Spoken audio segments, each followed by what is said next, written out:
It's been a big week for FM26 news, especially as we get so close now to the game's release. Sports Interactive have recently confirmed that in the coming week, so this is releasing on the weekend, in the next few days, we are going to hear officially when the beta is coming out. We've also had the embargo lifted from people that have actually had their hands on with the game and their thoughts, which we're going to break down in a video at the start of the week because there's a lot to get into there. But the main news and the biggest one that has got a lot of people talking recently is this: Football Manager and FIFA sign a multi-year partnership. We are talking both rights here, and of course, as you'll see later in the article, which we'll break down, international football is coming back to FM26. Now, this for me is brilliant. It's something that when they announced FM25 originally, they said it was being taken away and brought back in a future game. But it looks like we're going to get it at some point in the FM26 life cycle, but it poses a lot of questions about the future of FM and the way that it's going. But let's start with the news itself before we break down our theories and whatnot. It's very simple. They have got the licenses with FIFA, and before we even get into the international management part, that is great for the game in terms of validity. When people come on the game seeing real names, like with the Premier League licenses that we've got, it makes the game feel a lot more professional and polished. So it's going to be great to see those in FM26, and of course FIFA licenses, whether it be the Women's World Cup, the Men's World Cup,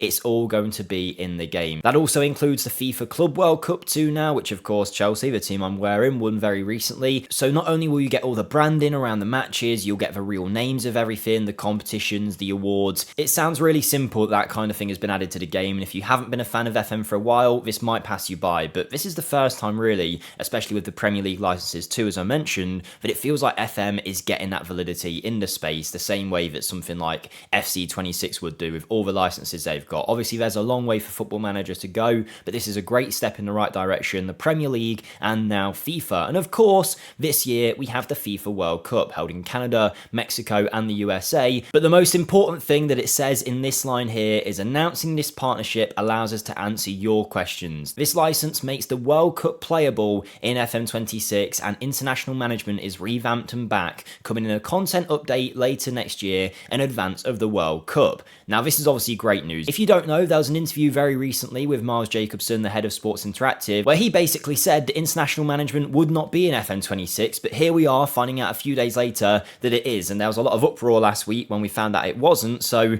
why they said that, I'm not so sure. It's all been a bit weird, to be honest, the whole communication around everything with both FM25, and it seems it's improving a little bit with FM26 so far, but still a lot of questions to be asked, particularly the fact that we found that out from an interview he did for a Korean publication. It wasn't even in like a Sports Interactive blog post or a tweet. It was said international management wasn't coming, and that was a big loss to the game. But to see that it will come in a content update next year, I think that's awesome. But this is where we get into the theory part of things, and I want to break it down into two parts. The first thing is, what are we going to see when it says revamped international management? What's going to be better? Well, previously in FM, you couldn't do training on international management. It was a very basic version of the game, and it didn't really reflect what it would be like to be an international manager. So hopefully we can see a lot of the stuff we were missing with international management implemented. That will hopefully make it a lot more playable, because as much of the uproar was that it wasn't in the game, a lot of people weren't actually playing international management or enjoying it. We all agreed it needed improving, but I think it being out of the game totally was a surprise. Now, one thing I think we could be seeing with it being a revamped international mode that is going to be brought out in advance of the World Cup is, could there potentially be a World Cup mode? Now, I'm not saying that'll be a totally different part of the game that you go into, but I hope there's going to be a button that basically says you can choose England and you can start at the World Cup ready to go from picking your squad. Maybe you can just play the tournament, restart, do it with new teams. I don't know exactly how they're going to go about it, but I'm very excited to see what the revamped international mode will look like. But of course, that's not going to come until next year in advance of the World Cup, which of course will happen at the end of the season. So it might even be in the last few months of the game's life cycle when we get this update, which will hopefully bring some more life to it when eventually and inevitably hype will go and move on to the next FM game. The fact that this will come into the game at some point later on is of course great news, but is this something that they're going to be doing more going forward? Previously in Football Manager, there's a winter update that includes a January transfers and whatnot from that transfer window.